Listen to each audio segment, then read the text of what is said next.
तो जिस व्यक्ति को बनना है सिविल सेवक, उसके एप्टीट्यूड में क्या क्या होना चाहिए लेते हैं। एक सिविल सेवक में क्या क्या होना चाहिए। तो अगर मैं केवल civil services aptitude test paper 2 को ध्यान रख के बोलूं तो उसमें एक तो आता है कॉम्प्रिहेंशन। कॉम्प्रिहेंशन आपकी अच्छी है या नहीं है, इससे आपकी कौन सी इंटेलिजेंस या एबिलिटी पता लगती है। लिंग्विस्टिक। तो पहली बात है कि एक सिविल सर्वेंट का जो भाषाई परिपक्वता है या भाषाई बुद्धिमत्ता है, उस दृष्टि से उस व्यक्ति को बेहतर होना चाहिए। क्यों बेहतर होना चाहिए, अभी देखते हैं। मतलब अगर मैं सरल सी भाषा में कहूँ ना, तो एक समय के बाद आपको केवल भाषा में ही काम करना होता है। अभी आपके लिए आईएएस का मतलब होता है कलेक्टर्स, कि निकलूँ तो time time time time time time, और मैं अंदर बैठा हूँ, 50 लोग बाहर दौड़ रहे हैं, साथ साथ कलेक्टर साहब गाड़ी में हैं, गाड़ी रोक के समय सलाम ठोका और आपको लगा हा तसल्ली मिल गई एकदम, नेहरू विहार सफल रहा, इतने साल तपस्या की नाले के पास बैठ के मजा आ गया। कुछ लोगों के दिमाग में इतना रहता है, और उनका मतलब आईएएस में क्या होता है कि खड़े खड़े फैसले कर दिए, खाप पंचायत की तरह से, इसको मार निपटाओ, सब ये इस मूड में जरूर रहते हैं ना। लेकिन आप पाएंगे कि 7, 8, 9 साल की नौकरी के बाद, 14 साल के बाद तो पूरी तरह से, जहां 14 साल की नौकरी हुई, वनवास शुरू। 14 साल का नहीं हो तो 14 साल के बाद होता है। और वनवास का मतलब, अगर ये शौक है तामझाम वाला, वो सारा तामझाम खत्म, और फिर आपकी जिंदगी कटेगी फाइलों में। और उस हर फाइल की ताकत इतनी ज्यादा है जितनी ताकत जिले के कलेक्टर की बिल्कुल नहीं हो सकती। कलेक्टर तो बहुत चूहा टाइप का है, पिद्दी टाइप का है उसके सामने। उस फाइल में लिखा हो कुछ, कलेक्टर बेचारा खड़े होकर पढ़ता है, बैठ के पढ़ नहीं पाता उसको, इतना खौफ खाता है उससे। पूरी जिंदगी आपका काम है लिखना और ठीक से पढ़ना। हजारों रिपोर्ट्स आएंगी, वो सारी पढ़नी होंगी, उनका सटीक अर्थ निकालना होगा, नोटिंग करनी होगी, ड्राफ्टिंग करनी होगी। आपके लिखे हुए एक एक शब्द से कई हजार करोड़ का खर्चा हो जाएगा। और अगर लिखने में आपसे एक शब्द के अर्थ का मतलब चेंज हो गया ना, वो सरकार या समाज के संसाधनों पे बड़ी करारी चपत हो सकती है। इतनी सटीक भाषा होनी चाहिए कि आप जो लिखना चाह रहे हैं एग्जैक्टली वही अर्थ निकले। और दूसरा, अगर कोई रिपोर्ट पढ़ रहे हैं तो जो लिखा गया है एग्जैक्टली वही समझें जो लिखा गया है।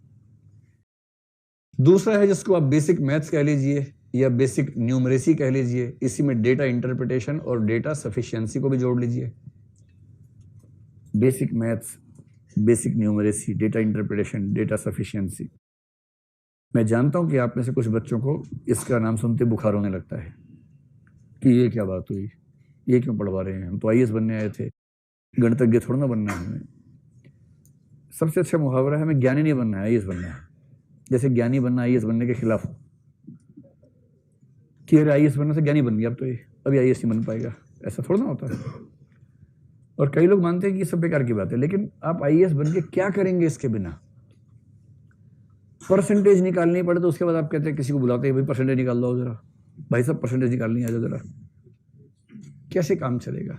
आपको जिला संभालना है, जिले का पूरा बजट आपके पास है, 1000 तरह के खर्चे हैं, कौन सा खर्चा किस मद में किस तरह से हो, जब तक आपको डेटा समझ में ना आता हो।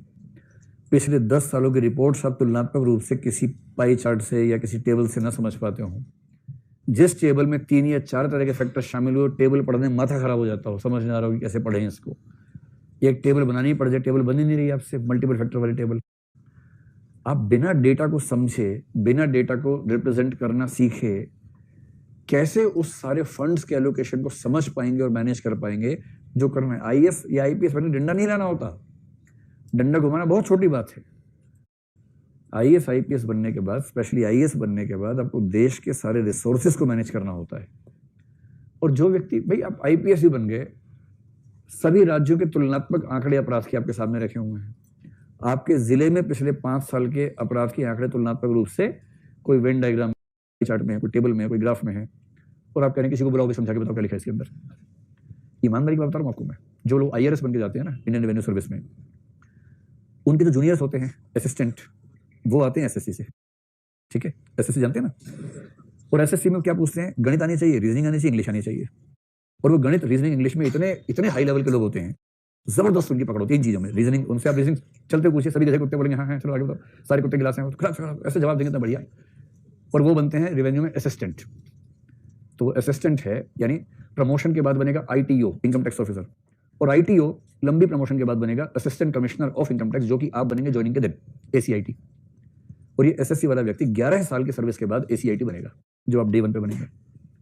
असली बात आप सुनो, कई ऐसे असिस्टेंट कमिश्नर इनकम टैक्स होते हैं, IRS बन गए, अकाउंटिंग आज तक सीखी नहीं है क्योंकि स्कूल में नहीं पढ़े, अकाउंट्स आर्ट्स पढ़े हुए थे, मैथ्स आता नहीं है, CSET में रीजनिंग और कॉम्प्रिहेंशन से काम चल गया था, क्वालिफाई कर लिया था। इंग्लिश आती नहीं है, हिंदी माध्यम से है, इंग्लिश उतनी ही आती है कि बाई चांस क्वालिफाइंग पास हो गया मेंस में, पीली चिट्ठी नहीं आई। ठीक, ये बहुत रेयर कॉम्बिनेशन है, ऐसा कॉम्बिनेशन बहुत सारे लोगों में होता है, बहुत लोगों में है।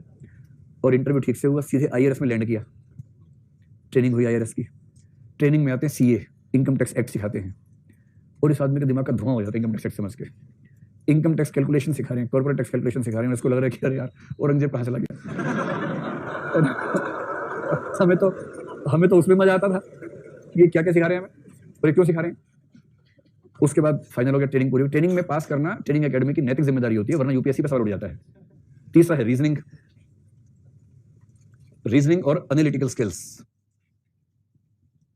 क्योंकि आपको बेसिकली हर चीज का रीजन समझने की क्षमता हो और आप रीजनिंग से सही फैसले निकाल सके। IAS बनने के बाद, सिविल सर्वेंट बनने के बाद बेसिकली जीवन भर आपको केवल सही फैसले करने हैं। गिवन इन्फॉर्मेशन, सूचनाएं आपके पास है, उनकी ठीक से प्रोसेसिंग कर ली और उस प्रोसेसिंग के बेस पे एक सही रीजनिंग का इस्तेमाल करते हुए ठीक फैसला कर लिया, इतना ही करना है। इसके लिए आपकी रीजनिंग की पावर अच्छी होनी चाहिए। रीजनिंग की पावर का मतलब वही नहीं होता सभी कुत्ते गधे हैं, सभी गधे बैलगाड़ियां हैं, वो नहीं होता। इसका मतलब दिमाग विश्लेषणात्मक तरीके से चलना चाहिए, तार्किक रूप से चलना चाहिए, और ये CSET में भी आता है। और अगर मैं कहूं कि एनालिटिकल स्किल्स की परीक्षा करने के लिए GS मेंस तो है ही, विशेष रूप से ऐसे भी है, ऐसे के पेपर में लिखा ही होता है कि ये पेपर एनालिटिकल स्किल्स की परीक्षा करने के लिए है। कितना अच्छा है। जिस व्यक्ति की भाषाई क्षमताएं ठीक हैं, जिसको बेसिक मैथ्स डेटा वेटा समझ में आता है, अगर आपको पहलवान बनना हो तो इसकी जरूरत नहीं बीच वाले की, है ना। पहलवान के लिए जो चाहिए वो अलग चीज है, लेकिन आपको सिविल सर्वेंट बनना है भाई, सीधी सी बात है ना। ऐसे ही रीजनिंग बेसिक लेवल पे आती हो। चौथी बात है डिसीजन मेकिंग और प्रॉब्लम सॉल्विंग आपकी ठीक हो, और CSET में ये भी आता है, क्योंकि अंततः जीवन भर क्या करेंगे, डिसीजन मेकिंग करेंगे, प्रॉब्लम सॉल्विंग करेंगे। आप कलेक्टर कुर्सी बैठे हैं, गद्देदार कुर्सी, आप बहुत खुश, बहुत मजा आता है। फोन आया कि दंगा हो गया सर, आपने कहा तो चलना होगा, फिर तो तब तक दूसरा फोन आया, शहर के दूसरी तरफ एक और दंगा हो गया है, इधर सांप्रदायिक दंगा हो गया है, उधर जाति दंगा हो गया है, एक ही जगह जा सकते हैं, फैसला करो सर कहाँ जाएंगे। आपके रुको नोट्स निकालता हूँ, पहले बार नोट्स में मिली जरा कहाँ जाना चाहिए, ऐसे में क्या होगा। प्रॉब्लम सॉल्विंग स्किल्स चाहिए, और साथ में कौन सी स्किल चाहिए, लीडरशिप स्किल चाहिए। और लीडरशिप का एक खास मतलब होता है इंटरपर्सनल स्किल्स या कम्युनिकेशन स्किल्स, जो CSET का पाठ्यक्रम पूरा का पूरा। कितना अच्छा सिलेबस है। इंटरपर्सनल स्किल्स और कम्युनिकेशन स्किल्स, इन्हीं को मिला के मोटा मोटा बोल दीजिए लीडरशिप स्किल्स। आप कलेक्टर हैं, मजाक थोड़ा है, लोग दंगा करने पे उतारू हैं, आप वहां पहुंचे हैं, आपकी कार देख के, टाइम देख के ऊपर लोग 5 मिनट में रुक जाते, दंगा रोक देते हैं, रुको कलेक्टर साहब आए हैं। इतना वजन तो है आपकी गाड़ी में, आपकी सत्ता में, आपके साथ जितने स्टाफ के लोग जाएंगे, उसको देखते ही 5 मिनट का विराम तो हो जाएगा। अब 5 मिनट का विराम आप स्थायी विराम बना पाते हैं, या 5 मिनट के बाद आप भी उनके अंदर लिपट गए हैं, इतना ही अंतर है। और जिसने वहां जाके आंख से आंख मिला के बात ठीक से की और कन्विंस करके समझा दिया सबको, और हजारों की भीड़ के बीच में बिना डरे अपनी बात कही और धमका भी ठीक से दिया, इतना प्यार मोहब्बत से और ऐसा धमकाया कि धमकी लगी भी नहीं और धमकी लग भी गई एकदम। फिर किसी में इतनी हिम्मत नहीं कलेक्टर से पंगा बोल ले सके, कलेक्टर की ताकत बहुत ज्यादा होती है, पर इसके लिए चाहिए कम्युनिकेशन स्किल्स। वहां आप ये नहीं कह सकते कि मैं तो बहुत अंतर्मुखी हूं, मैं कहाँ ले आया मुझे, ये दंगा करने वाले सारे मेरे ऑफिस नहीं आ सकते क्या, पहले मेरे ऑफिस आके बात करें, फिर दंगा खेलें उसके बाद, ऐसा थोड़ा होगा। सड़क पर उतरना होगा हजारों लोगों के बीच में, तब उनसे बात करनी होगी और आंख से आंख मिला के, ऐसा ठीक नहीं है। कह रहे कलेक्टर साहब हम तो ऐसा करेंगे, आप कह रहे नहीं आप ऐसा नहीं करेंगे। सर हम तो करेंगे, नहीं आप नहीं करेंगे। मैं कह रहा हूँ आप नहीं करेंगे, करोगे तो आखिरी बार करोगे। ये कान में बोलना है। तुम्हारे घर में 4 मेंबर्स हैं ना, चारों उठवा लिए मैंने, एक कान में बोलना है।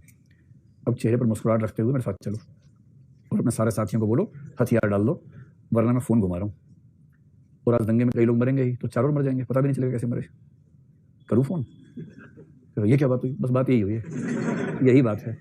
ये तो राज्य ऐसा नहीं होता, संविधान में आर्टिकल सारे मत पढ़ा, वही पढ़ के पास हुआ मैं IAS में, इतने पढ़ा दूंगा आर्टिकल, भूल जाएगा सारे आर्टिकल, चुपचाप सबको घर भेज दे, समझ गया। दूसरे धर्म वाला खुश हो गया, इधर तेरे घर के भी है मेरे पास, तो हीरो मत बन, इतना तोड़ूंगा, अकेले में बोला कि इतना तोड़ूंगा हड्डियां गिन नहीं पाओगे कि हड्डियां की पसली है, पता नहीं चलेगा। अब बाहर चलो मेरे साथ मुस्कुराते हुए, गले मिलते हुए एकदम, और पूरे समाज को बोलो कि मामला सुलझ गया है, वरना कभी सुलझेगा नहीं, ध्यान रखना। चल, इसके बाद किसी की हिम्मत नहीं बचती। फिर लोग बाहर जाएंगे, मामला सुलझ गया भाइयों बहनों, अब अपने अपने घर जाओ और मैं अपने घर वालों को ढूंढता हूँ। ये होता है, कलेक्टर बनना, एसपी बनना मजाक छोड़ना है भाई, सफल एसपी बनना है, एसपी तो बन ही जाओगे। सफल एसपी होना, सफल कलेक्टर होना, उसमें ऐसी ऐसी मुश्किल सिचुएशंस आपके सामने आएंगी, और जिसने झेल लिया, मतलब ऐसे में कुछ लोगों को जानता हूँ IAS में, वो इतने प्रिय हैं सरकारों के, मतलब हमारे विद्यार्थियों की बात कर रहा हूँ, सीएम के दिमाग में एकदम स्पष्ट रहता है कि जो जिला किसी से संभलेगा ही नहीं, पुलिस की बात कर रहा हूँ, वो दंगा फसाद कुछ भी हो सकता है, इतना सेंसिटिव जिला है। सीएम अपनी मीटिंग में एक ही बात कहता है, एक्स को भेज दो, खत्म बात। और क्योंकि सीएम होम मिनिस्टर भी खुद ही होता है आमतौर पर हर राज्य में, तो सीएम के पास ही पुलिस डिपार्टमेंट होता है, तो सीएम सीधे उसको बुला के बोलता है, यार वो जिला संभाल लो 6 महीने, उसको ठीक करो, फिर अगला जिला देंगे, 5 साल में 12 जिले ठीक करने हैं तुम्हें। ऐसी छवि, और ऐसी छवि वाले लोग वो नहीं है जो IIT से पढ़े हुए हैं, उनको बस ये पता है कि डिसीजन कैसे लेना है, प्रॉब्लम कैसे सॉल्व करनी है, सिचुएशन कैसे हैंडल करनी है, लोगों से कैसे डील करना है, दंगाइयों को कैसे मैनेज करना है, कैसे डराना है, कैसे पुचकारना है, ये सब पता है। ऐसा IPS जो टॉपर नहीं था पढ़ाई लिखाई में, लेकिन जिसने हैंडलिंग बहुत शानदार की, वही तो अच्छा है। IIT का टॉपर था, यहाँ के IIT खेल रहा है, तो फिर क्या फायदा होगा उसका, उससे क्या होगा उससे। तो ये सब क्षमताएं अगर किसी व्यक्ति में हैं तो हम कहेंगे उसके पास सही एप्टीट्यूड है सिविल सेवक बनने का।